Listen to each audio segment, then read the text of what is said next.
마음문이 열리면은 책망의 소리도 너무너무 감격스러운 감사의 말씀으로, 그렇게 귀한 말씀으로, 귀한 교훈으로 은혜 속에서 감사한 마음으로 받아들이게 됩니다.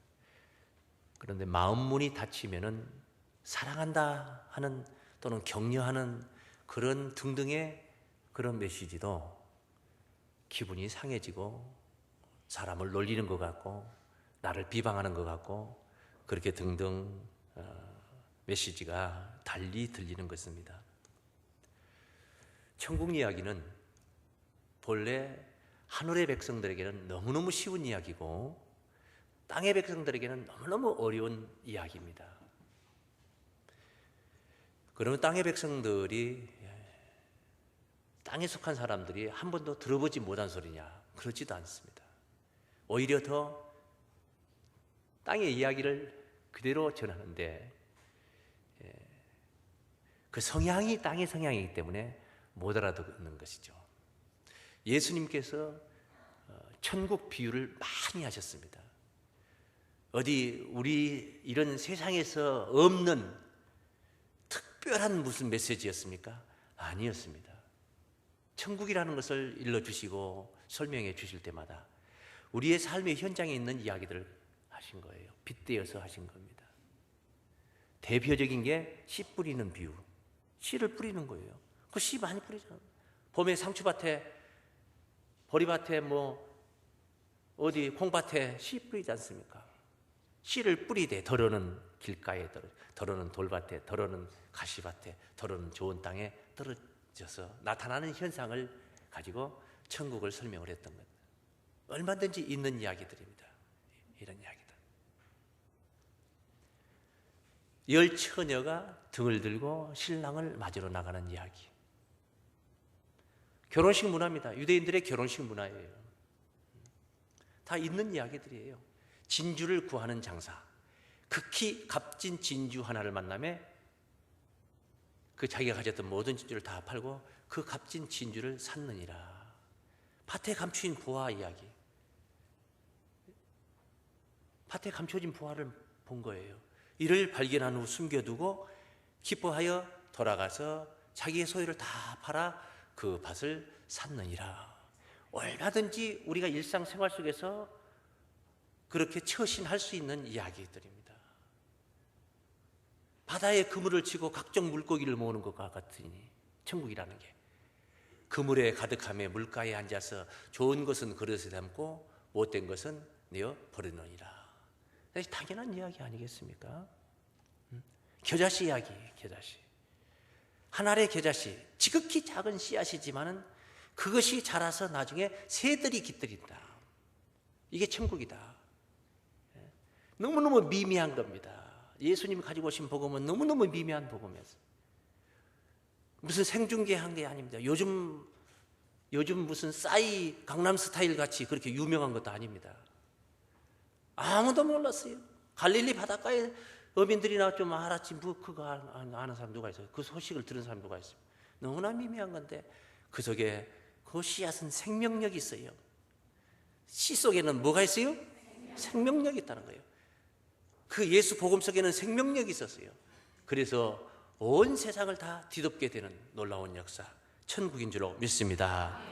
뭐 어려운 이야기 아니야. 다 쉬운 이야기인데 하늘 성향의 그런 성품을 갖지 못하다 보니까 말이 안 통하고 어려워진 것입니다. 오늘 본문은 포도밭에 무화과 나무를 심은 이야기입니다. 얼마든지 있을 수 있는 이야기입니다. 포도밭에 무화과 나무 심을 수 있지 않습니까? 그런 이야기예요. 열매를 찾았습니다. 열매를 찾았는데 열매가 맺질 않아서 이걸 찍어 베어버리려고 하니까 3년만 기다려달라. 어쩌면 우리 주님께서 딱 3년 동안 복음의 사역을 했던 기간이 아닌가 싶습니다. 그 세태를 생각한다면 말입니다. 자, 그러면 이 포도밭은 뭐냐?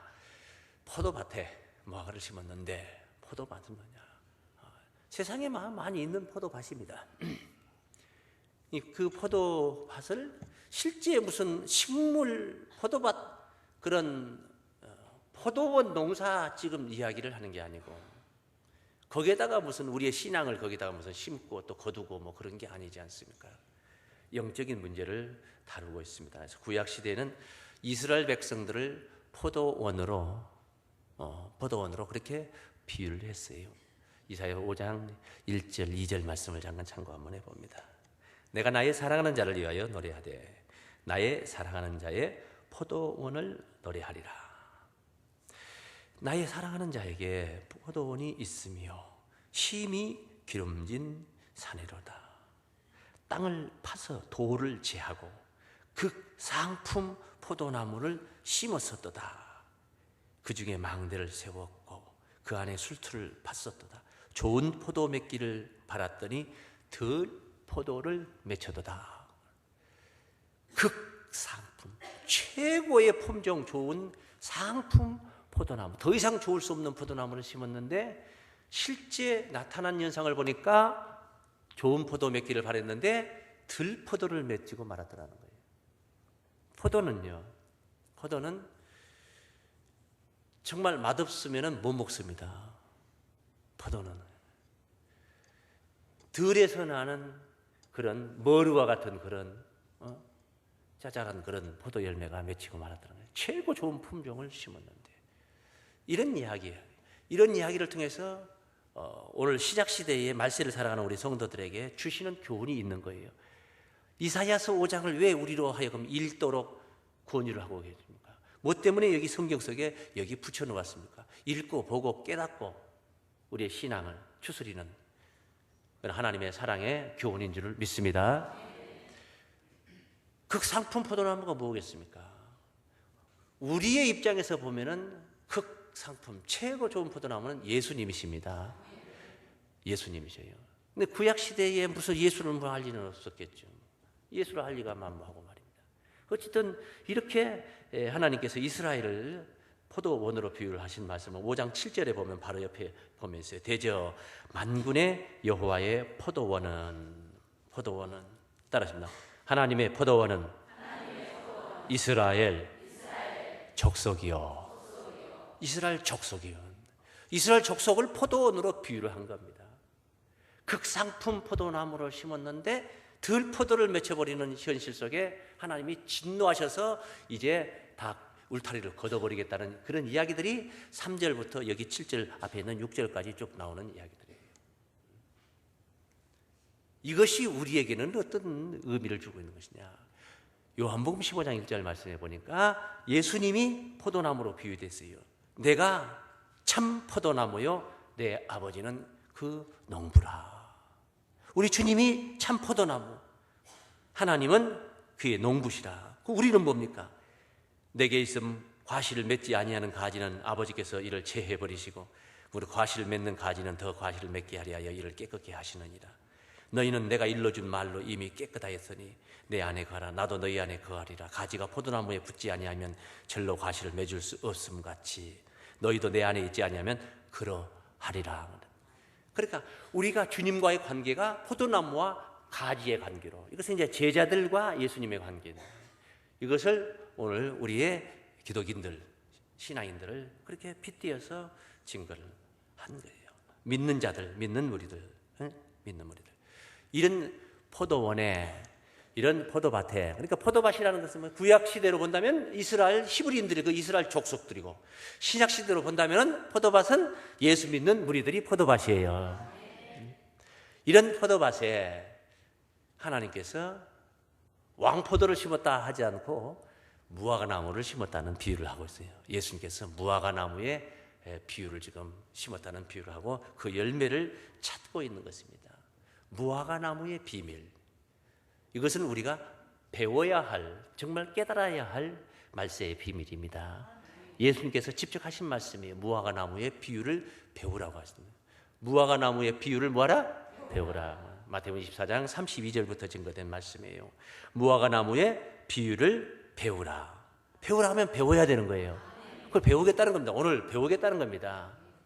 배우라.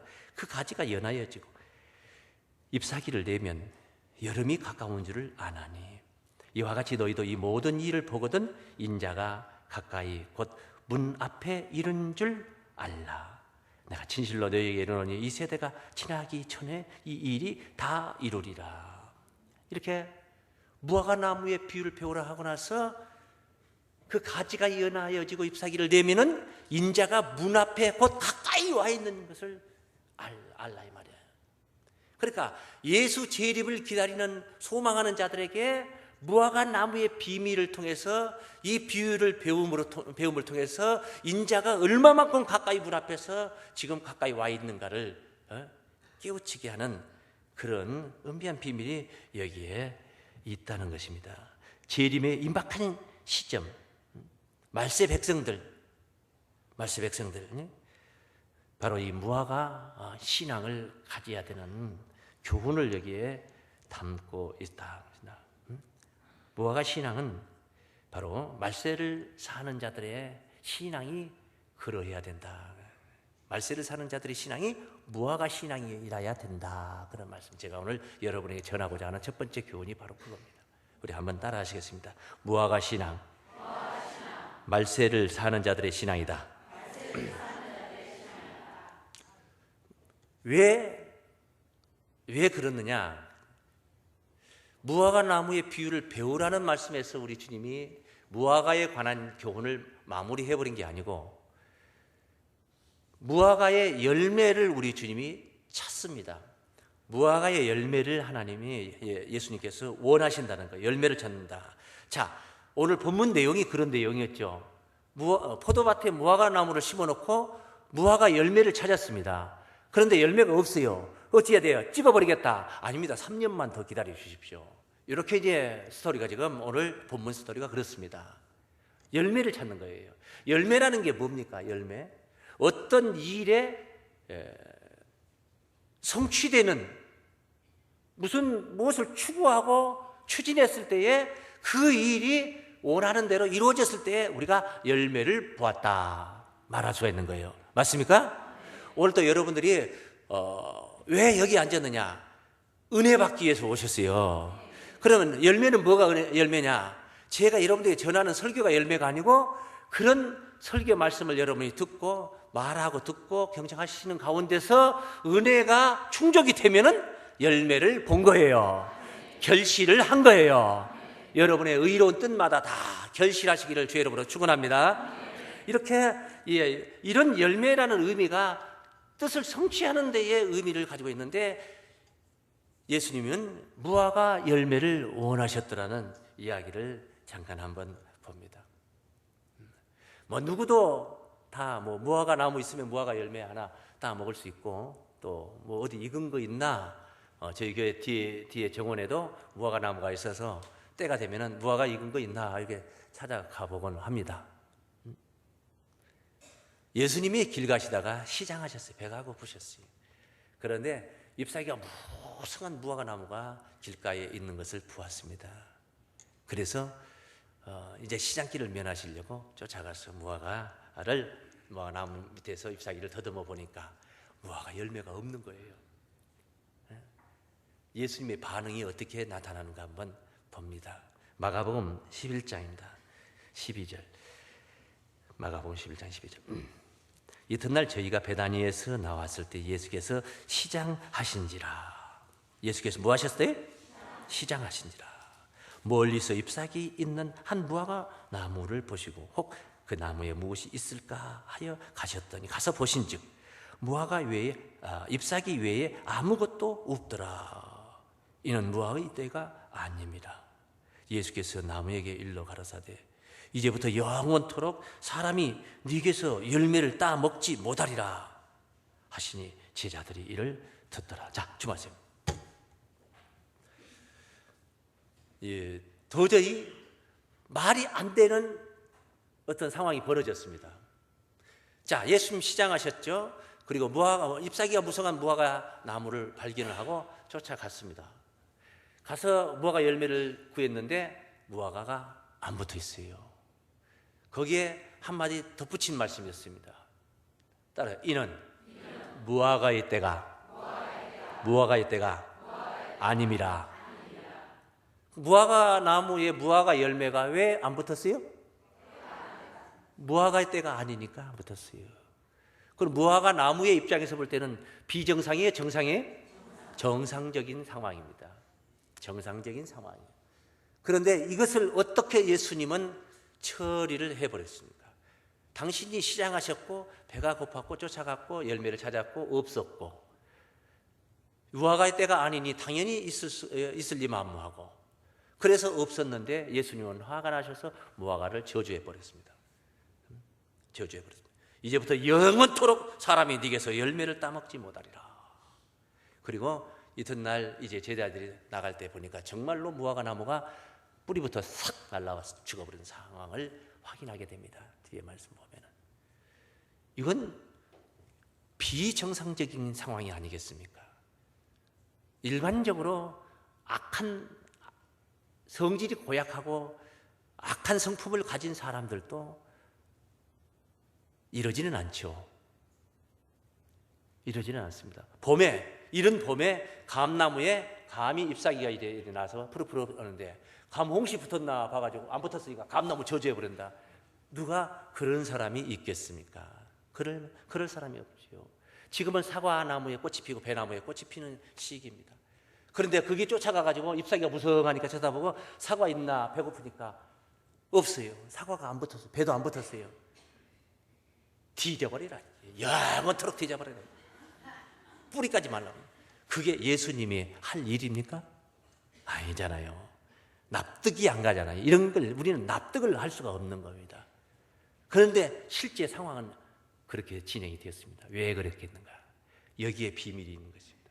말이 안 되면은 어떤 의미가 내가 아직 이해력이 부족해서 이해를 못하는 어떤 부분이 있다는 것을 알아서 하늘의 소리에 귀를 기울여야 될 줄 믿습니다. 이것은 한 나무에게는 불쌍한 그런 상황이 전개됐지만은 예수님이 이 일련의 사건을 통해서 우리에게 전하고자 하시는 교훈이 있다는 겁니다. 우리에게 전하고자 하시는 교훈이 있어요. 우리는 무화과 나무가 불쌍하다, 짠하다 이렇게 발버둥 치고 있을 일이 아니고 우리에게 전하시는 그 교훈을 찾아야 됩니다. 그걸 들어야 된단 말이에요. 예수님이 뭐하러 오셨는데요? 육신의 양식 밥 벌어 먹으려고 목회를 하시고 사역을 하신 거 아닙니다.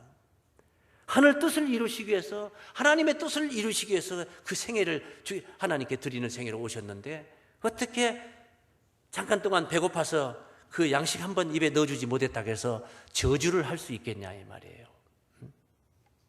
납득이 안 가는 얘기. 그래서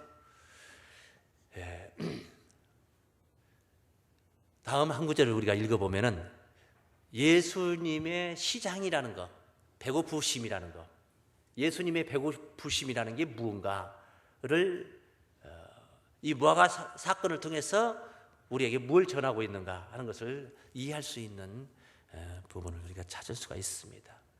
사마리아 여자와 야곱의 우물가에서 물동이를 들고 왔던 사마리아 여자와 대화 속에 있었던 이야기. 사마리아 여자를 깨우치곤 대화를 하고 나서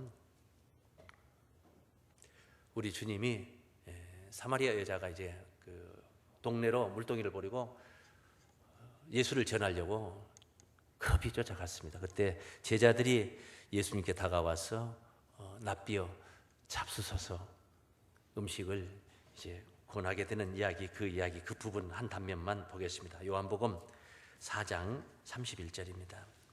그 사이에 제자들이 청하여 가로되 납비어 잡수소서 가라사대 내게는 너희가 알지 못하는 먹을 양식이 있느니라. 제자들이 서로 말하되 누가 잡수실 것을 갖다 드렸는가?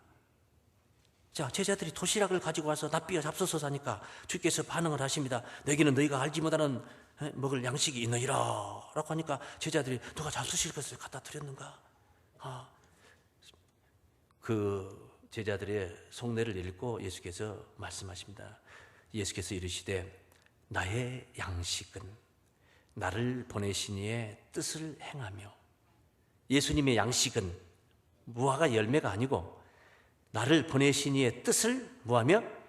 행하며 그의 일을 다시 온전히 이루는 이것이니라.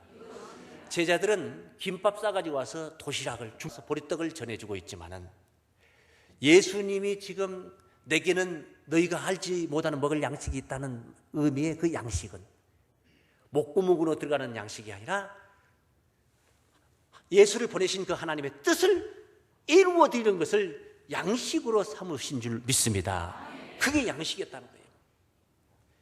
그리고 예수님의 시장하심이라는 것은 육신은 이 체내의 배가 비워지면은 육신은 시장기가 오겠지만은 영혼의 세계에 우리 주님의 시장기는 당신을 보내신 하나님의 뜻을 이루어 드리지 못하고 있는 현실이 바로 시장하신 상태다 이 말이에요. 그러니 지금도 그 예수님의 시장기의 의미는 오늘 이 순간도 현재 진행형이라는 것입니다. 지금도 이 시대, 이 순간 우리가 하나님의 뜻을 이루어 드려야 되고 주님의 뜻을 이루어 드려야 될 그런 사명이 있음에도 이루어 드리지 못하고 있다면 우리 주님은 지금 시장하고 계시나? 우리 하나님은 지금 시장에 계신다 이 말이에요. 배고파 계신다는 거예요. 배고파 계신다는 거예요. 우리가 시장기를 멸해드리는 양식이 되어 드려야 될 줄을 믿습니다.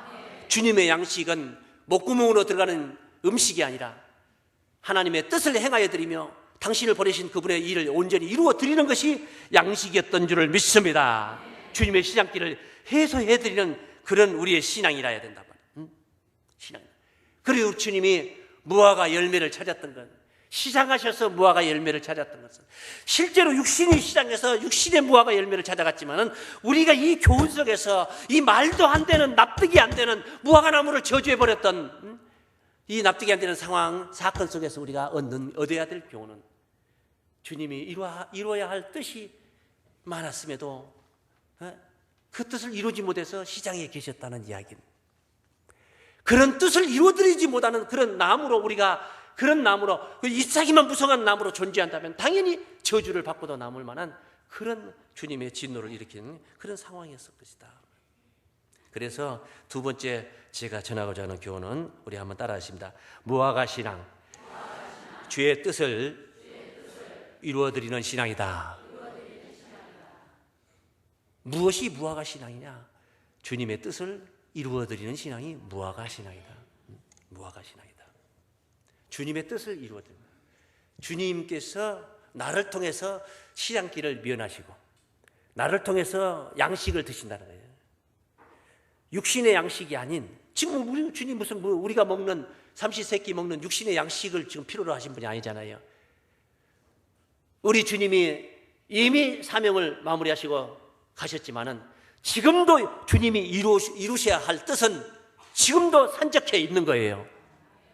그것이 이루어지지 않고 있는 상태는 주님이 시장에 계시는 상태다 이 말이에요. 그것을 이루어드리는 우리의 사명 감당이 바로 주님의 양식이 되어드리는 그런 역할인 줄을 믿습니다. 그래서 주님께서 이런 이야기를 좀 더 이해하기 쉽게 표현한 말씀이 계시록에서 3장 20절에 있습니다.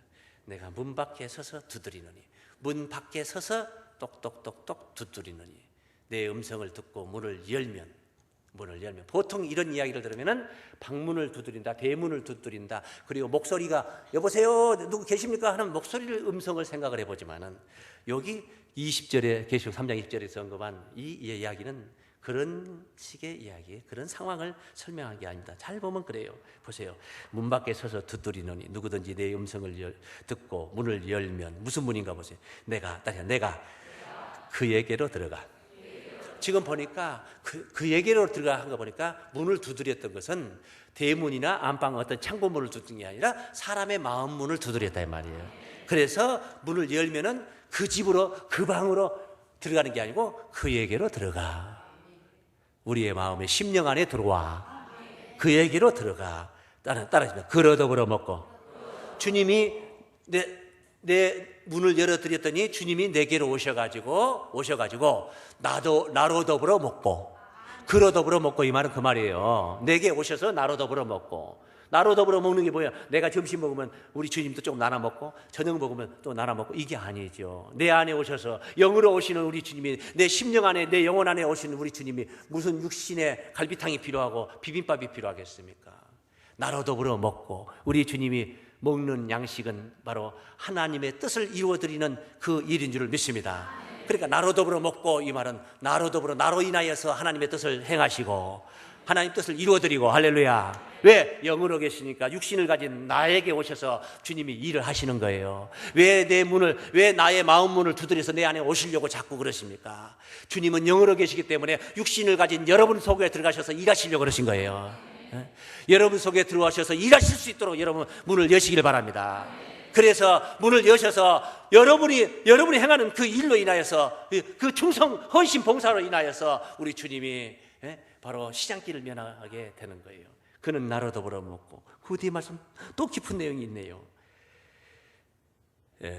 내가 그에게로 들어가 그로 더불어 먹고, 그 뒤에 따라요. 그는 나로 더불어 먹으리라. 그러니까 이런 내용이에요. 주님은 내 안에 오셔서, 주님이 내 안에 오셔서 나로 더불어 먹고, 나는 또 내 안에 오신 주님으로 더불어 또 먹게 된다.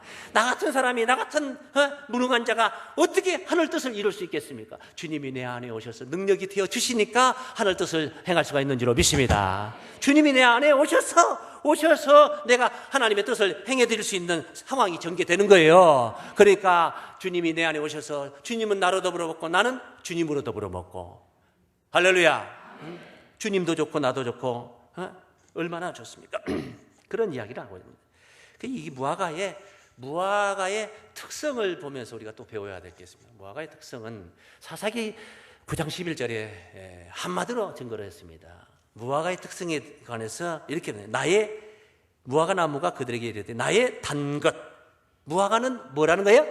단 것이라는 거예요. 그 다음에 나의 아름다운 실과를 내가 어찌 버리고 가서 나무들 위에 요동하리요. 자, 이런 상황 이야기는 접어두고 말입니다. 접어두고, 사사기 9장에 있는 상황 이야기 있어요. 접어두고 그냥 무화과 열매의 특성만 이야기합니다.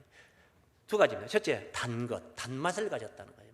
단맛을 가졌다. 두 번째는 뭐냐? 아름답다. 무화과가 아름답다. 어떻게 단맛이냐? 실제 무화과 열매는 달아요. 그래서 이 두 가지의 무화과 특성이 바로 오늘 기독교인들의 영혼이 바로 이런 맛을 가져야 되겠다. 우리들의 영혼이 단맛을 가져야 됩니다. 단맛을 가진 자. 달고 오묘한 그 말씀, 생명의 말씀, 달고 오묘한 그 하나님의 말씀처럼, 정말 여러분 우리가 하나님의 말씀을 먹었다면 우리 영혼이 단맛을 가져야 되는 것입니다. 단맛을 가진 자가 돼. 잠언서 16장 24절 말씀에서 선한 말은 꿀송이 같아서, 마음에 달고 뼈에 양약이 되느니라. 마음에 달다 이 말이 육신의 설탕은 혀끝이 달지만은 선한 말은 마음에 단 줄로 믿습니다. 하나님의 말씀이 여러분의 마음에 달기를 축원합니다. 여러분이 가진 하나님의 말씀이 말아 다른 이들에게 단맛이 되어야 될 줄을 믿습니다. 여러분, 이 무화과는 단맛입니다. 단맛. 그 다음에 두 번째는 뭐냐? 아름답다고 그러지 않습니다. 무화과는 아름답질 않아요. 본래 무화과는 아름답질 않아요. 메주덩어리 같아. 그냥 볼품 없어요. 사과 이거 가지고 뿔과적쫙 익어 있는 그런 예쁜 모습이 아니에요. 그런데 아름답다고 합니다. 왜 아름답냐? 무화과는 꽃이 없는 가운데 열매를 맺힌 겁니다. 꽃이 없어요. 그래서 무화과라는 뜻입니다. 뜻이 그래요. 이름의 뜻이 그래요. 없을 무자예요. 꽃 화자. 꽃이 없다는 겁니다. 꽃이 없어서 없는 게 아니라 있는데도 없는 거예요. 왜 없냐? 무화과는 겉으로 밖으로 피는 꽃이 아니라 속에, 열매 속에 꽃이 피는 거예요. 열매 속에 있는 씨앗들이 그 꽃이 되어 있습니다. 꽃이 되어 있어요. 열매 속에. 그게 무화과예요. 얼마나 아름다운지 모릅니다. 속이 아름다워야 됩니다. 우리 성도님들의 영혼은 바로 속이 아름다워야 됩니다. 어떤 사람들은 겉이랑만 하고 겉만 꾸미는 사람도 있습니다. 겉을 치중하는 사람들, 외식하는 서기관과 바리새인들처럼, 화당할 자들처럼 말입니다. 속이 아름다워야 됩니다. 진짜 이스라엘 사람을 예수님께서 언급했던 말씀 중에 요한복음 1장에서 47절에서 나다나엘을 가리켜서 했던 말씀이 있어요. 나다나엘이 자기에게 오는 것을 보시고 그를 가리켜 가면서 보라, 이는 참 이스라엘 사람이라. 참 진짜 이스라엘 사람이다. 그러고 나서 보면 딸이 그 속에 간사한 것이 없도다. 속에 간사한 것이 없다 이 말이에요. 그게 진짜 이스라엘 사람이에요. 간사한 것이 없도다. 나다나엘 이리가니 어떻게 나를 아시나이까? 예수께서 대답하여 빌립이 너를 부르기 전에 네가 무화과 나무 아래 있을 때 보았노라. 그 무화과 나무 아래 있을 때 내가 보았다. 너 무화과 나무 아래 있었지 않느냐? 무화과 나무 아래 있었다 이 말이에요. 영적으로 볼 때 여러분이 무화과 나무 아래 있기를 바랍니다. 무화과 나무 아래 있는 게 뭡니까? 무화과 열매지. 무화과 열매들이죠. 무화과 열매들 아닙니까? 속이 아름다운 자들이에요. 속으로 꽃이 피운 자들이에요. 속을 꽃을 피우는 자들, 그런 자들이 돼야 됩니다. 무화과의 신앙은 그것보다도 속이 아름다운 기독교인들의 신앙을 가리키는 것입니다. 한번 따라하겠습니다. 무화과의 신앙, 그것보다도 속이 아름다운 기독교인들의 신앙이다. 할렐루야. 속이 아름다워야 됩니다. 여성분들도 마찬가지예요. 오늘 우리 여성계 우리 가족분들 참 단장을 하고 오셔서 정말 아름답게 찬양들도 하고 오셨는데 속이 아름다워요. 속이 거칠어 머리를 올리고 분을 바르고 한복을 입고 뭐 제 아무리 모양을 내도 속이 예쁘지 않으면 소용없습니다. 베드로전서 3장 1절 말씀에 아내된 자들아 이와 같이 자기 남편에게 순복하라. 이는 혹 도를 순종치 않은 자라도 말로 말미암지 않고 그 안에 행위를 얻어 말미암아 구원을 얻게 하려 함이니 너희의 두려워하며 정결한 행위를 봄이라. 너희 단장은 머리를 꾸미고 금을 차고 아름다운 옷을 입는 외모로 하지 말고 오직 마음에 숨은 사람을 온유하고 안정한 심령에 썩지 아니할 것으로 하라. 이는 하나님 앞에 값진 것이니라. 할렐루야. 속이 아름답니다. 그것은요 우리가 아무리 몸부림을 치고 보톡스를 맞고 주름살을 펴고 염색을 하고 머리에 염색을 하고 아무리 갖고도 못 막습니다. 쇠퇴해 가는 이 세포 죽어가는 거 이거 막을 수가 없어요. 없어요. 뭐 포기하라는 건 아니지만은 최선을 다하지만은 그런다고 해서 이게 유지가 되는 게 아니라는 거예요. 유지가 되는 게 아니에요. 마지막으로 하나만 더 보시겠습니다. 고린도후서 4장입니다. 고린도후서 4장 16절 말씀. 그러므로 우리가 낙심하지 아니하노니 겉사람은 후패하나 우리의 속은 날로 새롭도다. 할렐루야. 겉사람은 후패한단 말이에요. 어쩔 수 없어요. 썩어지는 겁니다. 시야에 가는 거예요. 그러나 우리의 속은 날로 새롭도다. 할렐루야. 우리의 잠시 받는 환난에 경한 것이 지극히 크고 영원한 영광에 중한 것을 우리에게 이루게 함이니 우리의 돌아보는 것은 보이는 것이 아니요 보이지 않는 것이니 보이는 것은 잠깐이요 보이지 않는 것은 영원함이다. 할렐루야. 속사람을 아름답게 가꾸는 무화과 신앙, 무화과 열매와 같은 신앙, 참으로 말세를 살아가는 성도들의 가장 바람직한 신앙입니다. 마지막 날 호련변화에 놀라운 이 역사는 겉사람의 모양대로 변화를 받는 게 아닙니다. 속사람 영혼이 어떤 상태냐, 그리스도를 닮아 하나님의 형상으로 빚어졌느냐 안 빚어졌느냐 따라서 그 속사람의 형상대로 변화를 받게 되는 거예요. 마지막 날의 구원이 무화과 나무의 신앙에 여러분들의 아름다운 모습을 통해서 참으로 여러분들의 영광스러운 구원이 되시길 주의 이름으로 축원합니다.